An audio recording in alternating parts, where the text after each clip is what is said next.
judul identifikasi penyebab rendahnya motivasi belajar. Kemudian kita bisa lihat bagaimana caranya kita bisa membuat hasil penelitian itu sesuai dengan judul dan rumusan masalahnya. Jadi jangan sampai tidak ada korelasi antar keduanya gitu, antara judul, kemudian rumusan masalah, dan juga hasil penelitian. Jadi antara semuanya ini harus memiliki korelasi. Jangan sampai judulnya identifikasi, nanti ketika tiba-tiba di dalamnya Anda memberikan implementasi. Oke, kita akan lihat nih apa dan bagaimana rumusan masalah yang tertuang dari skripsi ini. Ini adalah skripsi mahasiswa bimbingan saya yang kemarin sudah mendapatkan nilai yang cukup memuaskan ketika munakosa. Oke, ini melihat rumusan masalahnya ialah yang pertama, bagaimana pelaksanaan proses pembelajaran daring dalam mata pelajaran matematika, kemudian faktor apa saja yang menyebabkan rendahnya motivasi, dan bagaimana upaya untuk menumbuhkan motivasi tersebut. Yuk kita lihat hasilnya. Oke, hasilnya ini kita bisa tahu bahwa yang pertama dia menetapkan tentang deskripsi data terlebih dahulu. Deskripsi data secara singkat gitu.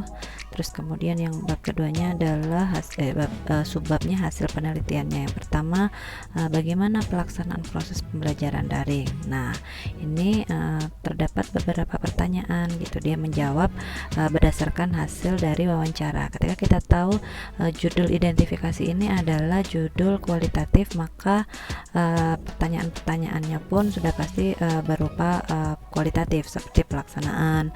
Nah, ini instrumen penelitiannya atau teknik pengumpulan datanya menggunakan apa? Dia menggunakan wawancara.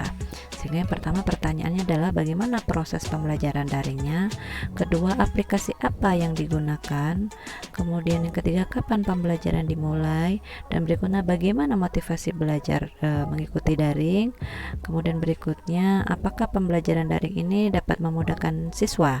Nah, ini adalah salah satu bentuk pertanyaan-pertanyaan yang harus diukur sebenarnya. Apakah pembelajaran dapat memudahkan siswa? Ini membutuhkan pengukuran.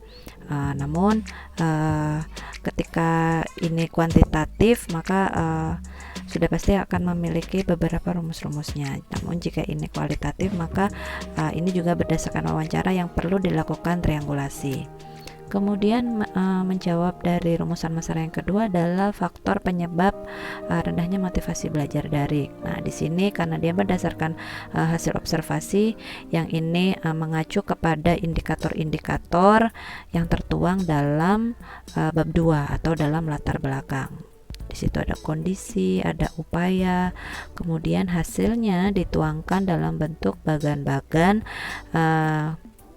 yang menggambarkan bagaimana faktor-faktor tersebut apa saja begitu. Kemudian yang berikutnya adalah rumusan masalah yang ketiga, kita lihat. Nah, itu adalah tadi upaya.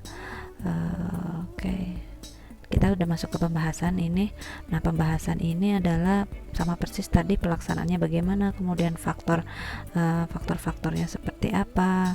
Kemudian yang terakhir adalah berkaitan dengan upaya. Nah, upaya ini bagaimana upaya untuk yang diberikan oleh orang tua siswa untuk menumbuhkan motivasinya. Setelah bab 4 terlalui, maka menjawab dari rumusan masalah juga, dan ini merupakan intisari atau ringkasan dari bab 4. Menjawab rumusan masalah adalah pada poin kesimpulan, pada bab kesimpulan. Di sini yang pertama kita lihat subnya adalah pelaksanaan.